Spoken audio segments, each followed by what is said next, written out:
By now, you've probably heard my Magic Wand story. It's a brand that's been part of my personal journey for more than 20 years. But no matter how many times I sing Magic Wand's praises, I'll never be able to fully capture the story of this incredible brand. Well, now journalist and author Kate Sloan just completed a limited audio series documenting the history and impact that Magic Wand has created over the last 56 years. It's called Making Magic. And the series chronicles Magic Wand's incredible brand story through interviews with nearly 40 experts, performers, business owners, educators, and fans. So I got a sneak preview of this series, and what I loved is that Kate weaves together snippets from all their interviews into this amazing story arc. She covers Magic Wand's journey from appliance store massager to its legendary influence on culture and sexual independence, and it's all just fascinating. The first episodes of Making Magic are available now at makingmagicseries.com or on all popular podcast platforms. Just search for Making Magic or visit makingmagicseries.com today. Thanks for listening to Sex with Emily. On today's show, I'm talking about whether the decision to have the traditional family is right for you, as well as taking your calls and emails to help you get on the right track in your relationships and the bedroom. Topics include to have kids or not to have kids. That is the question, and only you can provide the answer, and either is totally okay. So everyone else thinks you're attractive and amazing, but how do you convince yourself? What to do if you need very specific conditions to concentrate on your orgasms, and whether or not it's a good idea to ask for a hall pass in your relationship. All this and more. Thanks for listening. Look into his eyes. They're the eyes of a man obsessed by sex. Eyes that mock our sacred institutions. Bedroom eyes, they call them in a bygone day. Hey, Emily, you got a boyfriend? Because my man E here, he just got his heart broken. He thinks you're kind of cute. A girl's got to have her standards. Oh, my. Do women know about shrinkage? Isn't it common knowledge? What do you mean, like laundry? It shrinks? Can we not talk about sex so much? Are you kidding me? Oh my God, it feels so good. Being bad feels pretty good. But you know, Emily's not the kind of girl you just play with.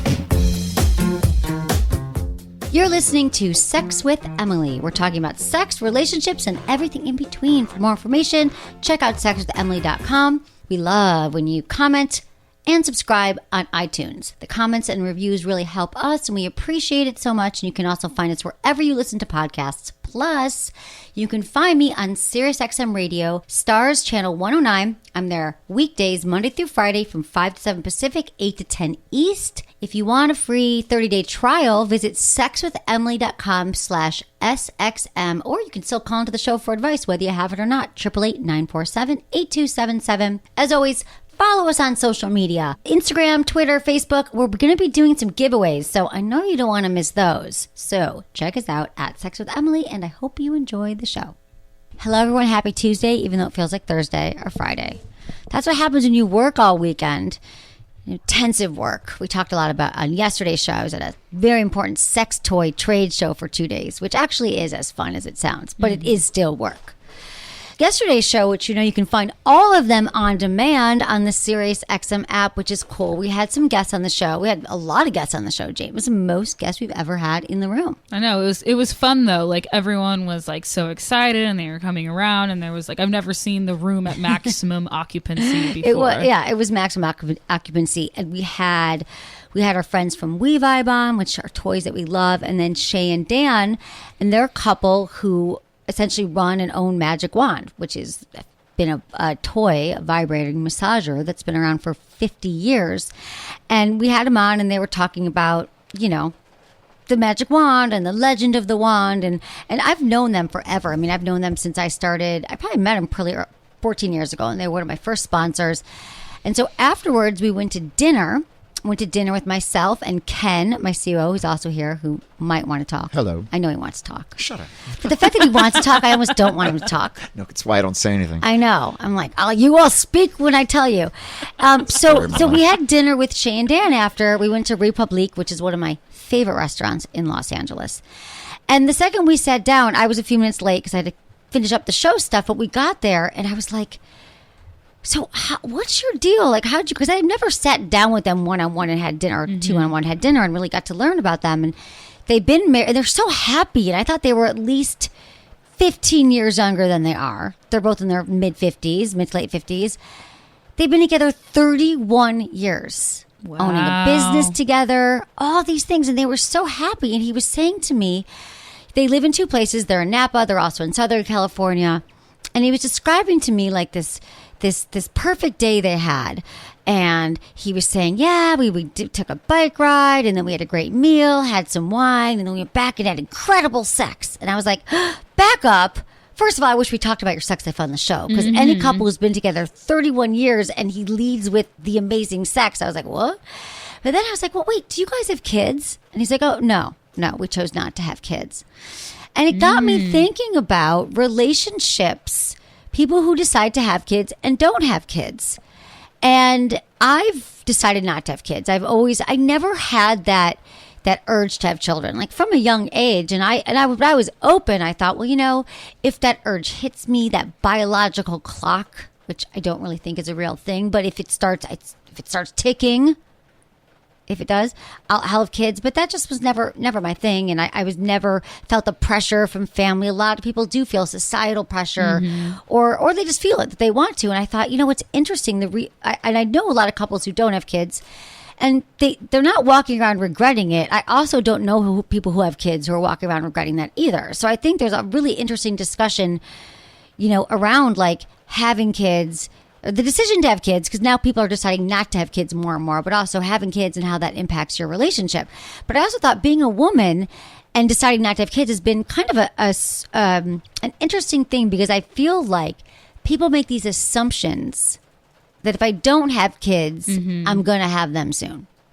Like, or they feel bad. Like, so do you have kids? I'm like, no. They're like, oh.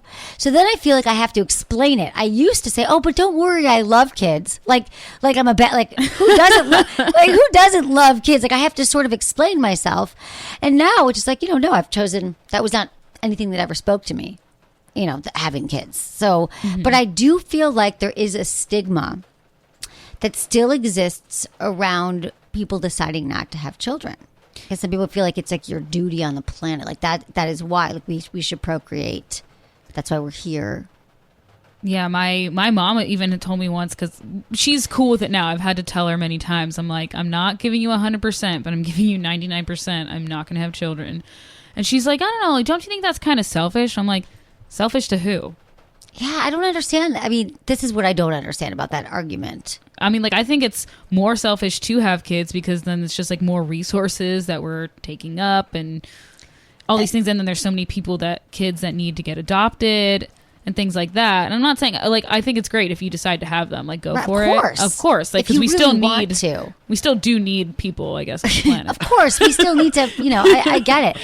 But I think that a lot of things too is, is the feeling that I have to defend myself, but I don't really feel that way anymore. But I also, it's been years now, but I feel like we don't see a ton of healthy role models of women and men without kids, especially women. I guess I always think of Oprah. She's like, I'm not having kids. I'm going to run the largest empire in the world, which I guess I've always felt that about my job. Like, I don't know if you can have it all. I think it really is tricky to be like an incredible mom and have a business. And since I do everything all in, I never understood how I would be able to have a startup company for the last 14 years and have a child without outsourcing one of them. And you can't have a great company and amazing kids, I think, if you outsource. I don't know how you do that. I mean, it's because I know there's people out there that can say, like, yes, you can have it all and do it all. But then at the end of the day, if you're putting everything into your job and everything into your kids, what's left for yourself? Well, exactly. Well, that's exactly it. There is. And even then, even having a business, it's hard to have time for self-care and self-love and all those things. It's also a little bit about timing too, because there are people and women that they have kids younger in life, and then when the kids go to college, or they have like the second half or the third part of their life, or a new career, and they thrive in that way. There's many people that do that. Yeah, I think that's the way to do it. Like I mean, and part of me wishes that I wasn't of the generation that I had choices. Like I think now you're millennial generation, or you guys are not going to have as many kids. I think we're already seeing that. You're not even committing. You're having sex. Not as in love. There's not many people in relationships. So the world is changing, but I feel like I was the first of all my mom's friends' kids. I grew up in Michigan. So everybody there, I was the only one of all her friends' kids who chose not to have children. But I think it's definitely changing. But I think if I had, sometimes I wish we think we have too many choices in the sense of because now people are delaying children and having them later, like in their 30s and 40s. So then that's even harder too, because then you're older parents. So having kids younger does make sense to me, because then you can get divorced and still have a whole life. That's not. Let me just to that clarify. wasn't your point? No, Well, actually, that's going to surprise. happen. I think if you have a baby when you're a baby, like 22, like my parents did, or a lot of people do. Not that you can't make marriage, you can make anything work, but I feel like you have the most energy then, but then you're not really an adult in your 20s yet. I mean, you're not an adult. I think it's responsible. I'm older with younger children, we have a very fortunate situation. I work from home unless I'm here talking out of turn. And then can talk. Yeah, shut my mic off. And my wife works part time and is a great mom, and she's busier than I am with the involvement in the kids' activities and PTA and scouting and Girl Scouts, and it's nonstop. And but it does come in cycles, and it does seem to go so fast that you can easily look forward to that time where they're fully independent, and there's Do you ever think about that, like what you guys are going to do when you're in an empty nest? Shut up, Jamie. No, don't. The kids are growing up so fast that to have that. My goodness, you just gave me cold sweats. See, people freak out. I don't remember empty nest being a thing. Like my mom was like, "See ya, have a good time." Well, don't let the door hit you in the ass. And now all my friends' kids who are going to college, they're like, "Oh my god!" Like they're in therapy for a year to prep for their kids leaving home. You know what? I think to me, the chills I just got was just my kids being at the age, because Alex is 10, and that number was like, oh my god, it's 8 more years. He's before he's independent, before he's in college, and so it's less about being about the emptiness, because we haven't thought about what we'll do. We'll probably travel a lot more and do the things that are harder to do with kids, but I think it's more about not wanting them to get there that fast. No, I get it. Yeah. I mean, and I don't think there's a right or wrong here. That's the other thing. I was like, well, I kind of want to talk about this today. And then I was like reading up studies and stuff, and it's really inconclusive. Like, I believe that your happiness level is not an indicator of if you decide to have kids or not. You can still live a happy life. But I do think it's interesting that people's decisions not to have children can spark moral outrage in others. Like the studies say, like they're just thinking, like, I cannot believe you're not having kids. It's your moral imperative here on the planet. And I just think that that's another reason, like, to get pressured into having kids or having kids. Like, the reason why people decide to have them, like, I think you should only have them if you're absolutely sure you want them. But a lot of people do it out of fear, because they're afraid they're going to regret it, which is not a reason for anything. I mean, fear of regret is not a healthy motivator. There's been so much talk about that, like just FOMO. Yeah. That should not be motivating you to have kids, or being fear of loneliness. Like, we're going to end up alone. We're all going to end up alone. Even if you have kids, they leave the house, like, you're alone. Not to be so, you're going to have friends and family and community, but I think that, like, good decisions are made, when you're certain about them. How long into, like, a relationship do you think you should start talking about whether or not you have plans? You've ever thought about having a family? I think it's important to talk about right away. I mean, it depends what age you are too. Okay, so things are changing now, but I feel like in my 20s, I didn't really talk about it with partners, because I was like, there's no way I'm having a kid. I knew I didn't want them, but even then people weren't like, are we having kids yet? But I think, like, now that's something I certainly talk about. I still mess up on that. I'll date people and I'm like, you sure you want kids? They want kids. And then I've broken up with men because they want that and I don't. I think that there are certain things that are deal breakers in relationships, in the sense of, if you know that one wants kids and one doesn't want kids, and that's not going to change. Religious reasons, another thing, another reason. And I'd love if you all figured out if you're sexually compatible before you get married too. That'd be a great thing to figure out. That is like a huge thing. This was the other thing with Shay and Dan last night I want to cut back to, is that they said to me they never had kids. And then I was like, that's interesting, because the 3 biggest challenges in relationships are money, kids, and what was the other thing I said? Sex. Okay, obviously. Oh my God, you guys, I'm super tired today. Money, kids, and sex. So, no kids. Financially, they run a business together, which is amazing to me that they're still so happy running a business of making sex toys together. And sex was not a problem. Shay came in, like, she grew up, her parents were like giving her, toys and talking about sex at a very young age. So she taught Dan about sex and they just had a very healthy sex life. So you kind of take these risk factors out. So they're the perfect couple, essentially. I think they are. And I was just super inspired because I thought about just talking about how they like to do a lot of the same things. Because I think when you have more time, they're compatible. And I feel like there's a lot of, and the other thing about kids too in life is that I'm very independent. And I always thought like, that's when you decide to have children, you know that your life is no longer your own. Like, so for me, it's like my work and my personal life. And that would be very, very hard for me, I think, because I'm a very independent person and all those things. But I liked how they play together. They bike together. They have the same interests. So, and I think a lot of people just, think of children like they need it to have fulfilling lives. And I guess I'm just here to say, I never worried about having that regret about not having kids, but my life is very fulfilling here in my 40s. All right, we're going to take a quick break, and when we come back, on to your questions.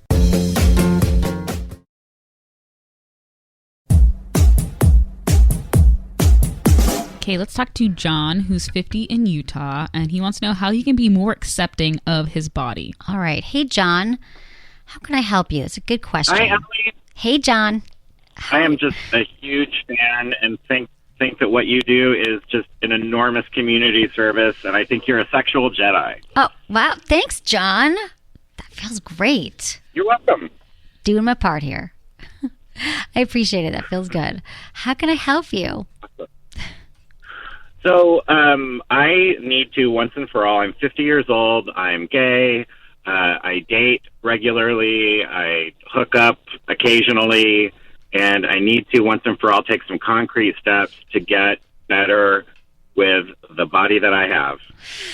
That is so good, John. I'm so glad you're asking this because really, like, at what point, right? We got to learn to love ourselves. It's our body that we have, right? You're 50.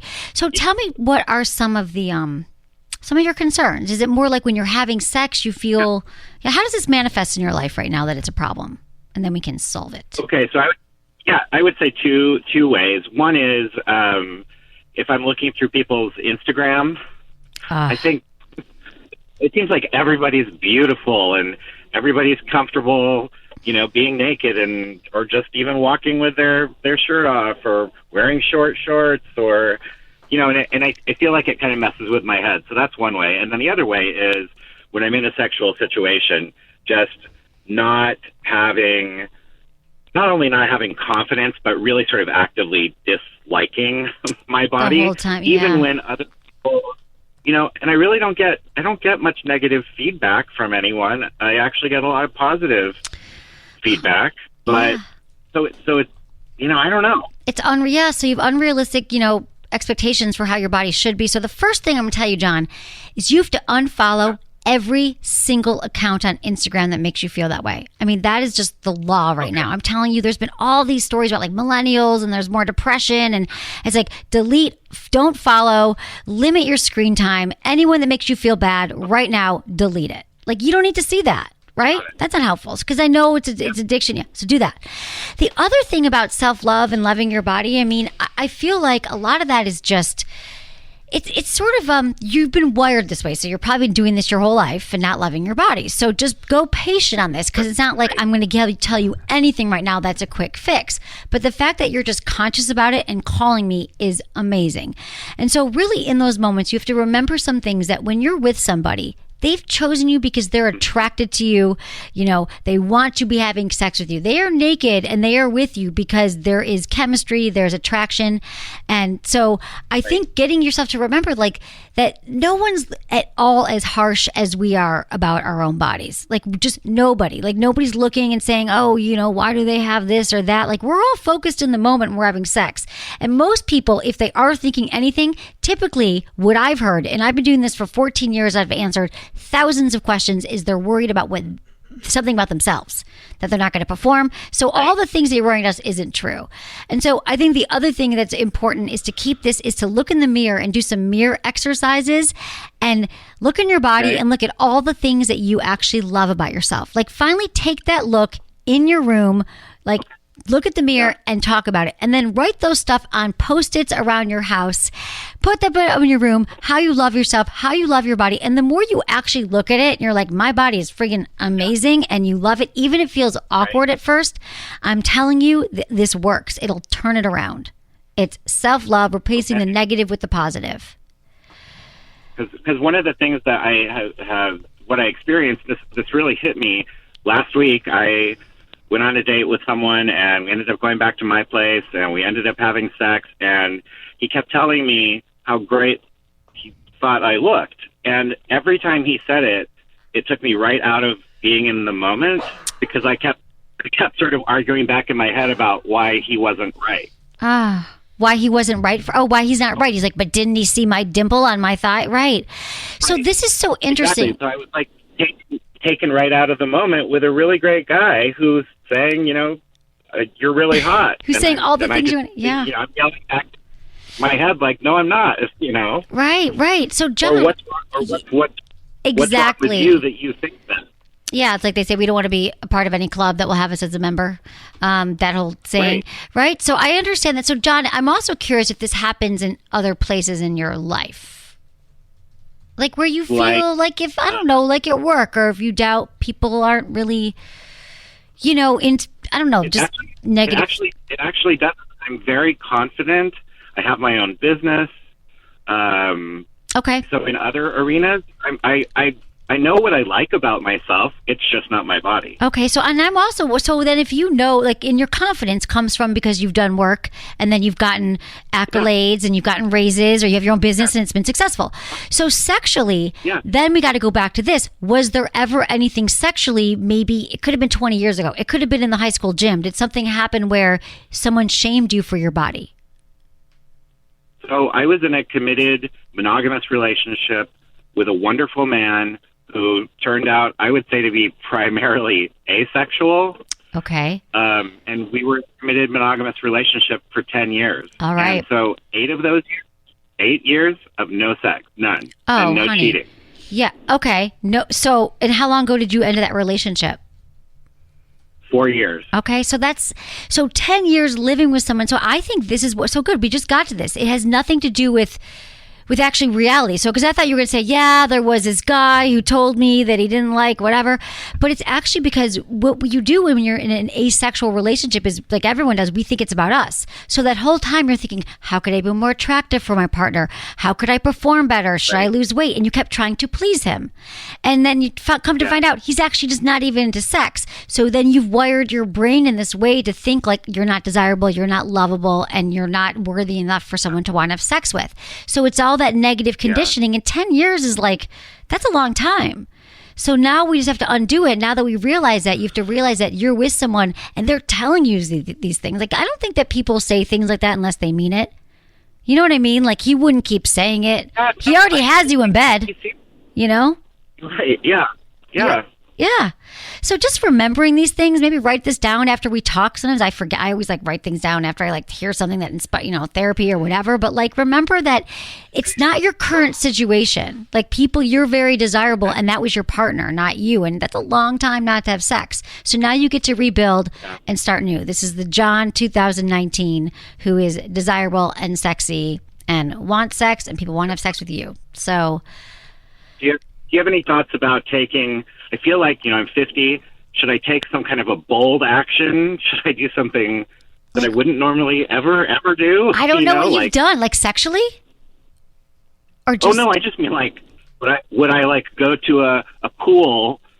Would I go to a public pool? Yeah. So... take my shirt off. Yes, you absolutely should. I mean, I think, small things like that, like going to the gym and taking your shirt, doing things that you wouldn't normally do. Absolutely. Go to a pool, walk around, if this has prohibited you in other areas of your life. I thought it was just during sex. So I think, yes, do something. Oh, so it's everywhere you've had this self-esteem. Right.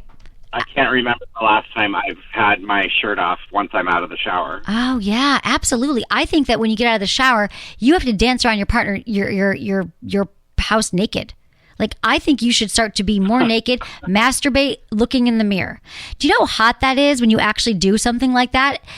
Look at yourself and turn around and look at your body. I'm sure you are fine. Like 50 or otherwise, doesn't even matter. So I think like you've got everything going for you. You've got sex, you've got guys telling you you're awesome. So you're the last person we need to convince. So I think anything you could do, I always believe that doing something different is a huge step towards getting us to where we want to go. Do one thing different. So yes, like walk around naked, be naked at the park, in the pool, wherever. Do it. Or like almost take your shirt off, Don't get arrested.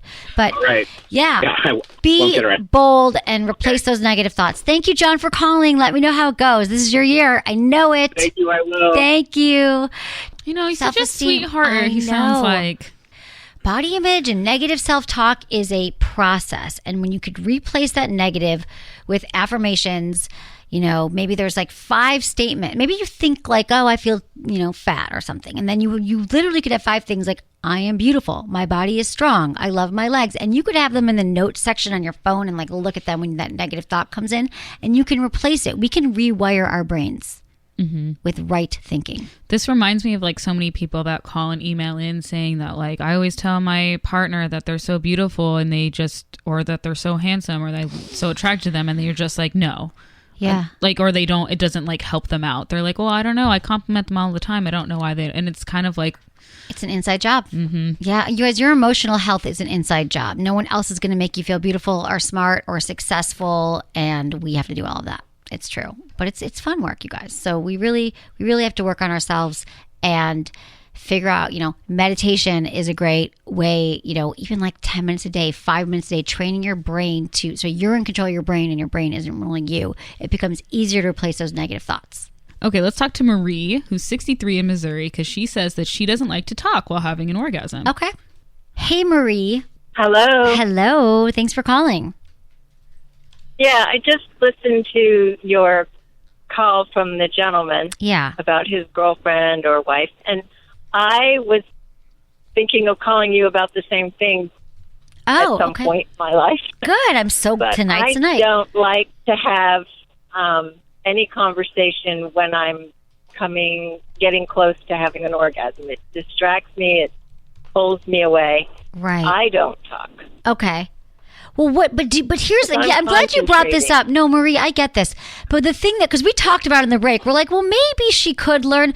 But what he sounded like in his email was that she needed like complete silence the whole time, is what I thought. I don't need complete silence the whole time, and maybe she doesn't either. Maybe it's just leading up to it, because I know we'll be playing, and I'm getting very excited, and then my husband will go, do you like that? And I'll kind of make some physical motion, but then he'll ask me again, and I'm like, stop, just be quiet. I'm concentrating. You're breaking my concentration. Because I'll get very close to having art.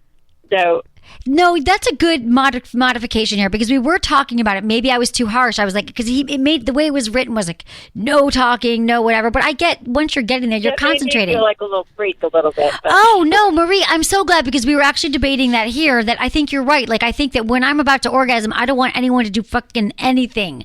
Like I don't mind the talking, but if they move or whatever, it's frustrating for women. Like that when that orgasm's coming, it's like that sneeze, and you're like, oh God, it didn't happen. So no, there's nothing wrong with you at all. I think it was the way this was written. So I'm glad you called in. I get not wanting a distraction. So I think that it's fine. But I'm also I find it very difficult to describe what I want.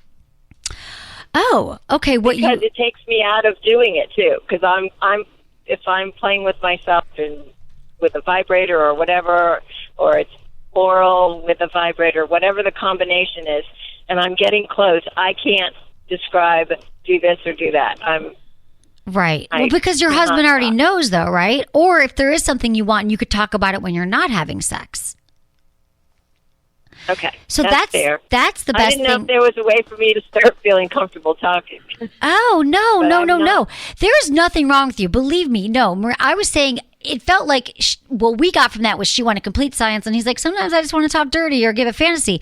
But I think that there's nothing wrong with you not giving instructions during sex of what you want. But what is great is to talk about it when you're not having sex, when you guys are hanging out, having dinner, Sunday morning, breakfast, and say like, let's talk about sex. I know that when I'm about to come, sometimes you talk and here's what I would like. And then you let him know beforehand. Okay. Yeah. And I've also mentioned to him that, I use my hands, like if I'm pressing down if I'm touching you and I'm pressing down on you, that means I like it. If I'm, Perfect. I have another way of vocalizing without using words. That's great. No, I'm telling you, Marie, you're in a happy relationship. You've been with your husband, I'm sure, a while. Like, you're fine. So there's nothing wrong with you. Okay. I don't think. I mean, here's when there's a problem. Has your husband told you that he's got a problem with it? Well, he wants to know whether I like it, whether I don't, whether go here, go there. Oh, up, okay. Down, faster, slower.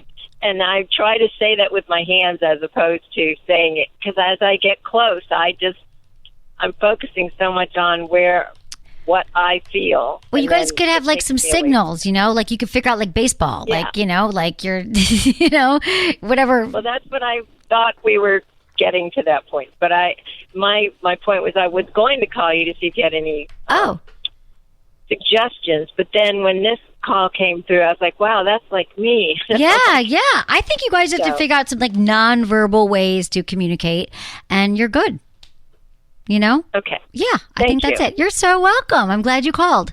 Thank you, Marie. Okay, we're solving so many things tonight. Thanks, Marie. Thanks for calling in. You guys, this is so great. What I love is, she's been listening for a while. And like when someone calls in, even if you're sitting here thinking like, I don't know my question, if I should call, you're going to help so many people. Because think of all the people who are just like listening. Like, believe me, if you have the question, you're not weird. You're not alone. Like someone else has that question. So I think it's brave. Okay, let's take an email. Okay. This is from Kim, who's 21 in Louisiana, and she writes, Hi, Emily. My boyfriend and I have been together for 2 years, and we generally have a really good relationship. However, I recently met someone else that I'm very sexually attracted to. I was wondering if there was a way to approach my boyfriend and ask for a hall pass type of thing, like to ask for permission to hook up with this other person once. I think it would help me let out some steam and hopefully satisfy my want for something different in bed, but I still want to be with my boyfriend. Am I just wanting to have my cake and eat it too? Is this not a thing? Help! She's so cute. Oh, Kim, this is a really good question. Yeah, this is kind of a cake and eating it too question. This is also you're 21 years old question. So you guys have been together 2 years. He might be one of the first partners you've had, and you generally have a good relationship, but you're in the place. What happens with a lot of couples? There's this thing called the honeymoon phase, which is a real thing. Like it's a state of mind when we're with someone and we all the hormones, the oxytocin, everything's flying. You feel really connected and we're in love and everything's great. It's really more like lust, and then it's going to wane after. It's going to change. And so it's been I feel like you want to stay with your boyfriend, but you're young. There might be something that's not satisfying in your relationship. Typically when we look outside of our relationship, it's because we're not getting certain needs met. And so I think that before you go off and cheat and ask him for a hall pass, which I appreciate, you're not going to cheat, you're going to ask him for a hall pass, but I don't think that's going to go well. So what I recommend is that you take it back inward and you talk to him about what you actually want in bed. Remember, our partners are not mind readers as much as we would love them to be, so we don't have to have these really awkward conversations. So, and I understand that that it is hard, but this is a great way to start. Just tell him, let him know what you need, or maybe you guys could figure out things together. You said you have to let off steam and satisfy your wants in bed. I don't think he knows, and maybe he hasn't. Remember, great lovers are not born, they are made. So this could be practice for you in working on your relationship together. If you really feel like you want to explore and you want to get out there, then it is time to end the relationship. That's my thought on it. If you, rather than asking for the hall pass, that's going to get messy. And often when we're in relationships, we want to go outside the relationship. So I think it would be a great learning lesson, life lesson for you to say, I'm not really sure exactly what it is, but all I know is there's something with our sex life that's kind of missing for me. And I think it would be, I love you, I love our relationship. And I think that we should start to talk about things that turn us both on, that would feel good. And if you guys don't know, listen to the show together. What has been so helpful for a lot of couples is that, over the years, they listen to the podcast. You guys can now listen to the Sirius XM show together and kind of just use me and just say, well, Emily said this or that. This is how a lot of couples and people learn how to have better sex. Go to a sex toy store, watch some porn together that turns you both on. There's a lot of different resources out there if you're not sure exactly what it is, Kim, that turns you on. But I would use this again as an opportunity to have these difficult conversations. Here's the other thing. People just made me think of, we hear from a lot of people who are, new to the sex game. They just, in their teens, 20s, and they're like, I just want to be the best lover. I want to have all the skills and all the tricks and all the things. But being a great lover is not about learning how to be the best kisser or learning how to give an excellent blowjob. Although I can explain that to all of you. A lot of it is about these really challenging, hard communication skills that get a lot easier over time, right? That's why I just want her to rip the Band-Aid off and have that conversation. If we can learn to communicate with our partners, hear what they're saying, pay attention, really listen, and then reflect back and kind of work on it together, that's how you become a great lover. Paying attention, being present, and asking for what you want and listening to your partner. So it's not about how many people you've slept with. You know, there's plenty of people who have had a lot of freaking sex, and I'm telling you, if I had sex with them, I would probably not think they were great lovers. In fact, I've had those situations. I'm just thinking about all the emails we get from people like, my boyfriend slept with 15 people and I never have, or vice versa. It's like, that's not what it's about. It's about this communication is a lubrication, and that will make you all feel a lot more satisfied and feel like that confident lover that you all want to be. Thanks everyone for listening. I hope you enjoyed the show. Thanks to my incredible team, Ken, Samantha, Julia, Michelle, producer Jamie, and Michael. Was it good for you? Email me, feedback@sexwithemily.com.